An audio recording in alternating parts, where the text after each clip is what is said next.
अस्मा अब्बास बेटी जारा के लिए अच्छी मिसाल क्यों नहीं? पाकिस्तान शोबिज़ इंडस्ट्री की मारूफ सीनियर अदाकारा अस्मा अब्बास ने इंकशाफ किया है कि मेरी बहू बेटियां कहती हैं कि आप हमारे लिए अच्छी मिसाल नहीं हैं। हाल ही में अस्मा अब्बास निजी टीवी के शो में मौजूद थीं, जहां उन्होंने अपनी जिंदगी के हर पहलू पर खुलकर बात की। दौरान शो उनसे सवाल किया गया कि आपने 20 साल टीवी पर काम किया तो आपका तजुर्बा कैसा रहा। इस सवाल का जवाब लेजेंडरी अदाकारा ने कुछ यूं दिया कि शादी के बाद मुझ पर घर और फैमिली की जिम्मेदारियां बहुत थीं, तो माजी में ज्यादा टीवी को वक्त नहीं दे सकी। अक्सर औकात घर वालों के लिए रोटियां, पराठे, बिरयानी और दीगर पकवान बनाया करती थी।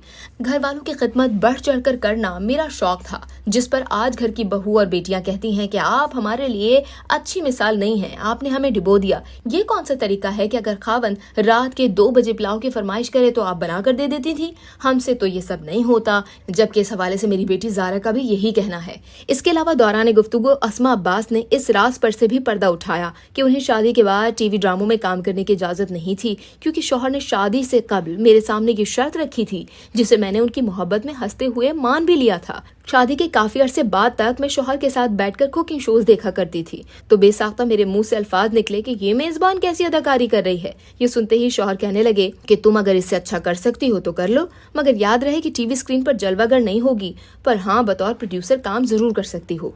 1.5 साल प्रोड्यूसर के तौर पर काम किया, फिर एक दिन शो की मेजबान काम छोड़कर चली गई और मुझ पर किस्मत मेहरबान हो गई, तो शौहर के दोस्त सलीम ताहिर ने मुझे मेजबानी करने की ऑफर की, जिसे जारा के बाबा भी मना नहीं कर सके, क्योंकि सलीम ताहिर उनके बहुत ही अच्छे दोस्त थे। यूं मैंने कुकिंग शो के 100 प्रोग्राम्स किए और टीवी स्क्रीन पर सालों बाद दोबारा धमाकेदार एंट्री दे दी।